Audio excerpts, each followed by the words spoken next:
Good morning. It's Tuesday, March 5th. I think we're all in place now. Here's what we're working on this morning.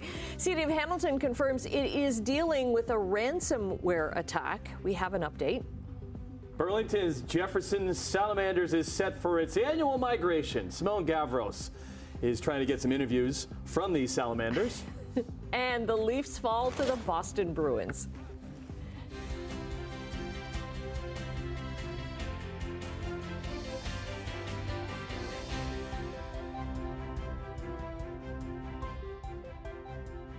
Okay, we good to go? I think so. We're good to go. Yeah. Bryony here in place.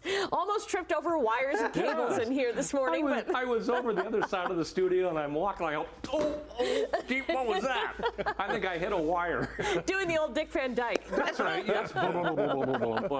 Okay, up and standing and we're ready to go. All right. Oh, man. You say March 5th, but man, did it not feel like that yesterday. So then I tuned into the 6 with Steve and I was just like, yeah, it was a warm day. I didn't think it was that warm. It was that warm. We actually I didn't find it that warm because I went out for a walk in the afternoon and I didn't find it like it still had like a little bit of a cold bite to the air. Now it just all depends on where you were walking. Yeah. Because there was actually a humidex yesterday of 22 degrees. A humidex. Yeah. In the beginning of March. Okay. We got to 20.6 yesterday. We broke the record by a full 5 degrees yesterday with that sunshine. You could just feel the warmth of that sun yesterday. The winds, they weren't too bad throughout the day. They picked up a little later in the afternoon. But we call that a warm day for this time of year. And we're going to have another one today. We're going to hit 18 degrees today. That's the forecast high. However, today, not as much sunshine. We'll start off with some sun, then we'll have a chance of a shower as the day progresses. It's about a 40% chance of showers, and then again, drizzle overnight tonight. And we'll talk about that coming up. By the way, we're 9 degrees right now, plus 9 degrees to start the morning here, and skies are partly cloudy. All right, let's look at traffic. 403 Waterdown Road, nothing happening. At least we can see this morning. We don't have the fog that we had yesterday morning, so that looks good. We'll show you some MTO traffic cameras, just a few. Martindale and St. Catharines looks good. No problems east of Brant, flipping ahead to east of Royal Windsor. Not a lot happening so far. Take it carefully, please. We'll look at weather and traffic coming up. Right now, the news. Okay, important traffic note here. It is time for the annual Jefferson salamander migration in Burlington. That means a stretch of King Road is going to be closed for about a month. Simone Gavros is there with more. Hi, good morning, Annette. Well, I'm here at Mountain Brow Road, which is one end of the stretch of road that's going to be blocked off to allow the salamanders to cross the road safely, to allow them to start breeding during this time. This is an annual event that happens every year, and it's been happening here for over a decade. But it's happening here a little bit earlier this year because of the warm weather that we're experiencing. Pretty frost tolerant, so it's not too big of a deal if we get a dip in temperatures. But I mean, it is a little strange that it's happening sooner, and I think we'll just have to see. It's kind of all dependent on how everything else happens. And so, as you know, like salamanders are moving, birds start breeding at these times, and so if things are happening early and earlier, some of those cycles might start to, get a little bit wonky. And so, yeah, we'll definitely have to see as time progresses. Now, Gabby Zargowski with Conservation Halton says that the salamanders start moving when temperatures hit about 5 degrees at night, and they prefer to move when it's raining. Now, the little grayish-brown amphibians make the trek toward their breeding habitat after spending most of their time underground. This type of salamander was added to Ontario's endangered species list back in 2011 and is protected at both a provincial and national level.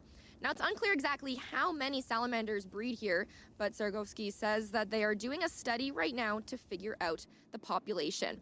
This stretch of road is going to be closed starting today, sometime this morning, and that's going to be closed until April 2nd, until this migration period is finished. But for now, Tim, I'll send things over to you. All right, thanks, Simone. Well, Hamilton City Council, they held a closed-door emergency meeting yesterday to deal with the cyber attack, which has been going on for over a week now. According to an update from the city, we now know that this is a ransomware attack. The city says it does not believe any personal information has been accessed by the hackers, and there's no indication of how long it's going to take to resolve this issue. The mayor described the cyber attack as a major danger. After the meeting, city councilors referred questions to the city manager and refused to talk about the cyber attack. City has had a ransomware attack, and right now we have to make sure that we're careful with sensitive information, but we will share information as soon as we are able. City says most services are running, but some things are being done manually. And the cyber attack has affected online payment systems. City's Director of Human Resources said they're doing their best to ensure employees get their pay, and they'll be told if there's any breach of information. A deliberately set fire and vandalism have caused a lot of damage to a school in Milton. 2 portables at Bruce Trail Public School near Thompson and Derry Roads were set on fire early Sunday morning. There was also hateful graffiti tagged on the walls. Damage is significant, and the Halton District School Board has told Halton Police that one of the portables is going to have to be replaced. Well, as Brian was mentioning, Hamilton set a new record for temperature yesterday, beating the old one by more than 5 degrees. And many were out enjoying the sunshine. Yeah, it was 20 degrees by 2 o'clock, 21 by 4, leaping past the old record of 15.6 set back in 1974. Environment Canada says seasonal temperatures from the start of March are usually around 3 degrees. Hamilton isn't the only city that felt the warmth. Environment Canada says records were broken by a couple of degrees across southern Ontario from the west to the northeast, thanks to a massive, warm mass of air coming from the U.S. A new treatment for liver cancer is available at Hamilton's Juravinski Hospital and Cancer Center. Radioembolization is a minimally invasive procedure. Under it, patients can return home the next day with few, if any, side effects. Here's how it works. The way we do it is we can make a small nick in the groin, get into the artery, and put a catheter into the artery supplying the liver and specifically supplying the tumor. And then we inject a few radioactive particles which actually sit inside the tumor and radiate the tumor from inside out, hence killing the tumor. And also because of the precise way in which we deliver it, it usually kills only the tumor and preserves the rest of the liver.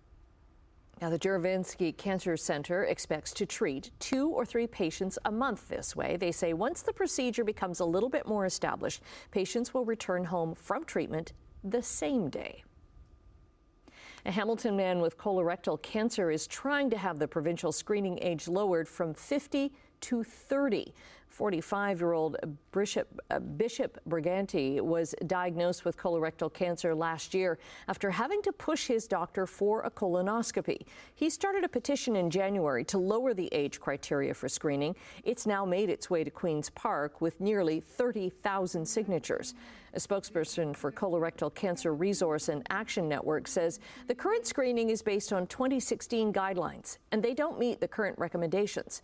That's because rates of colorectal cancer are rising at an alarming rate for those under 50. I waited till I was 50.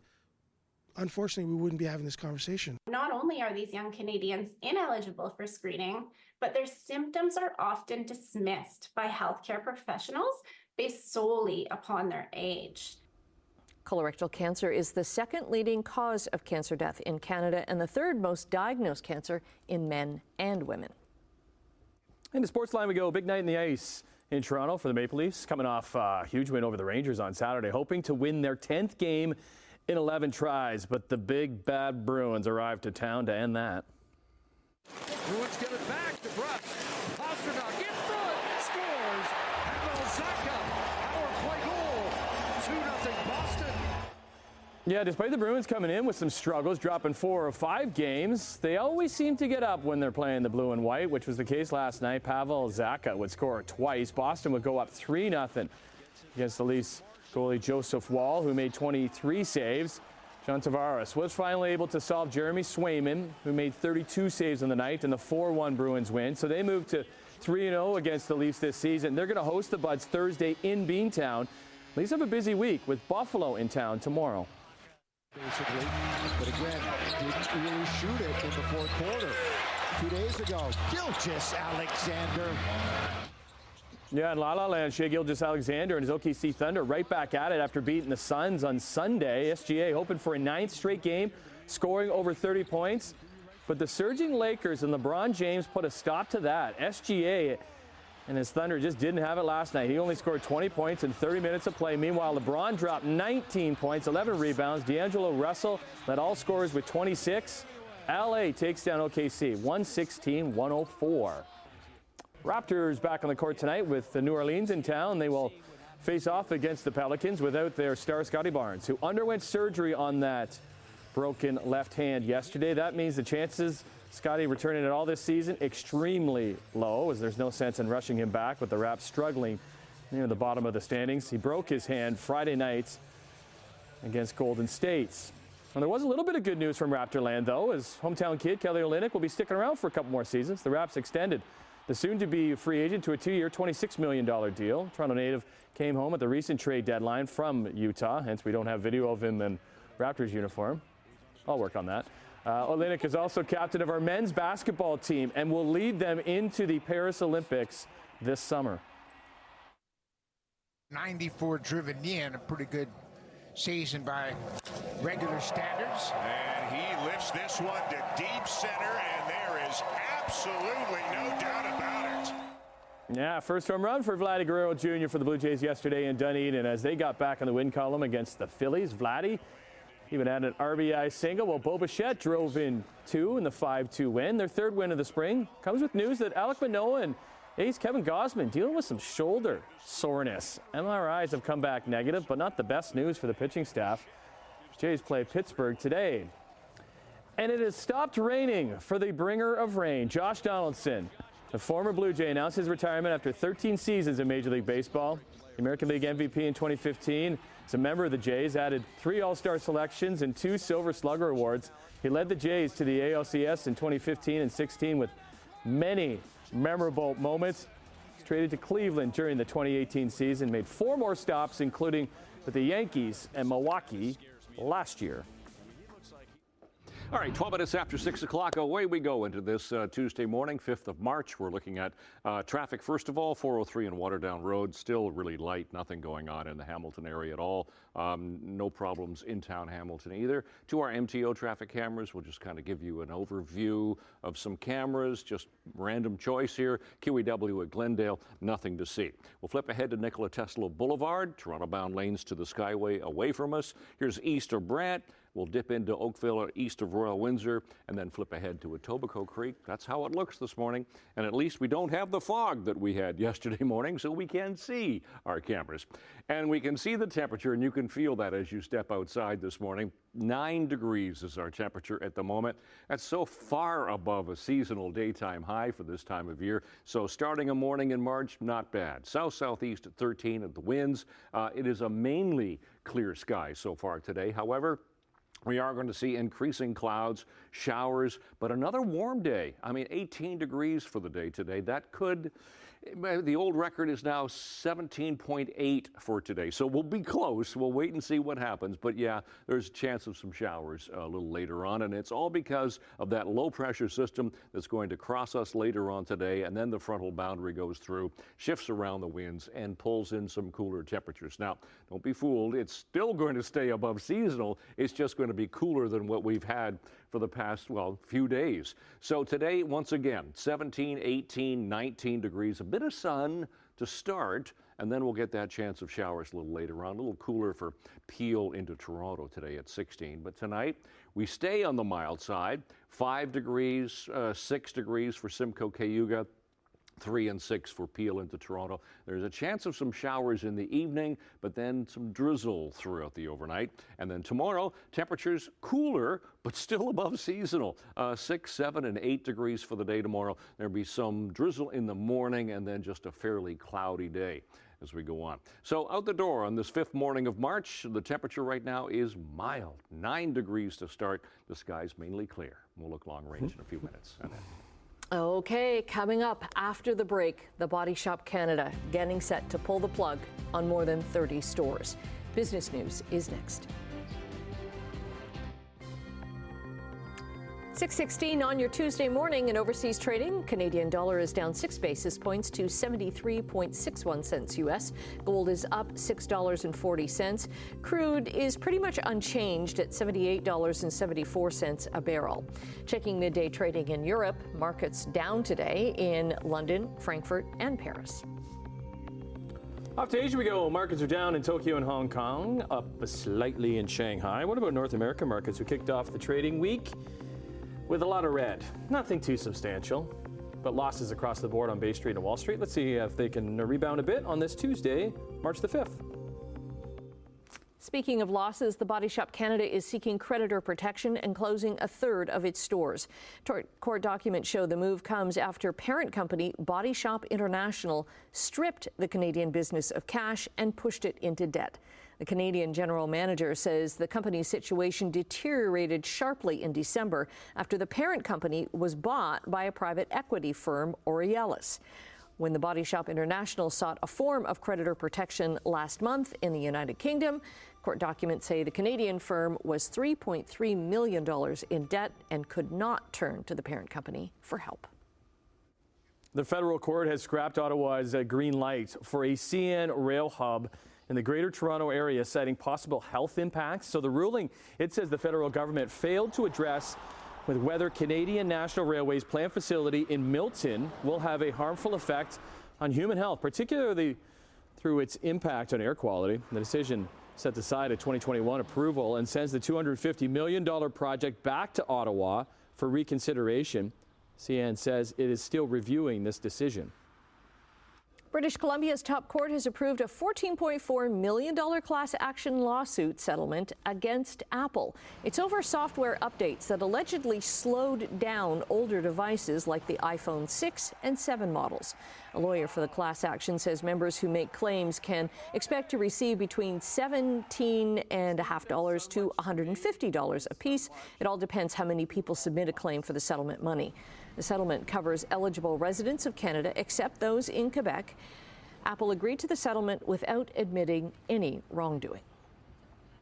Remember when Elon Musk took over Twitter and immediately fired its key executives last year? Well, they're now suing him. The group includes the company's former CEO, CFO, and chief legal officer. They say Musk owes them more than $128 million in severance. That money was never paid because Musk claimed they were fired for gross negligence and willful misconduct, but they say he has no proof of any of that. The lawsuit alleges Musk is trying to bilk them out of that money as a form of revenge. That's because the group claims he was forced to go through with the $44 billion acquisition after spending months trying to get out of it. Boeing is facing another round of headaches. 3 passengers are now suing Alaska Airlines and Boeing for $1 billion. They were on that 737 MAX 9 in January when a door plug flew off mid-flight. A U.S. Federal Aviation Administration audit from that incident alleges multiple non-compliance issues. Boeing has 90 days to produce a quality improvement plan based on that audit and an earlier expert panel review.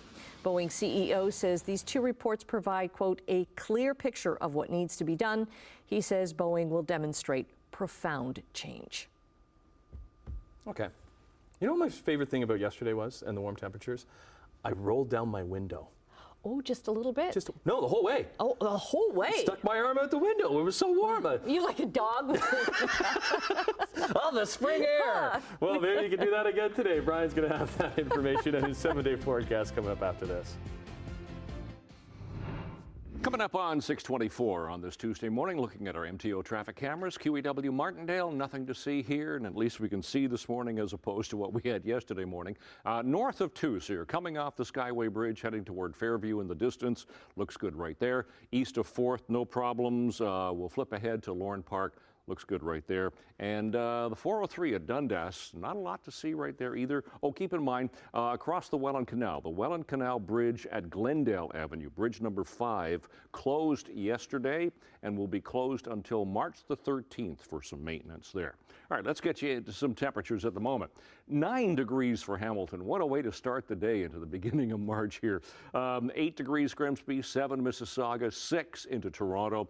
So seasonal temperatures for this time of year are 2 for the daytime high. And think for a second, we got to just about 21. 20.6, rounded up to 21 yesterday, so that's how warm it was. -6 for the overnight low. Those are our records. And our sun time, sun comes up at 6:48 this morning, and yeah, there's that chance of a shower. So for school today, we should be 13 degrees by the first bell this morning. Bit of sunshine still, and then it'll have clouds, chance of showers. The temperature will go to 18 degrees, and then it'll start to dip later on this afternoon. So what are we going to do today? As producer Don said, we're going to take a walk on the mild side. 18 degrees. So we'll call that a warm temperature for the day today. There's that chance of showers. Down to 5 degrees overnight tonight with some drizzle. Tomorrow again, chance of drizzle, but a lot cooler. But those temperatures are still above seasonal. 6 for tomorrow, 7 and sun on Thursday. Pretty nice day. Friday, cloudy and 8. And then, of course, our time change weekend coming up. We get rain on Saturday, showers on Sunday. It's your forecast. Annette, Tim. Me, you, me. You go ahead. Me. I'll go.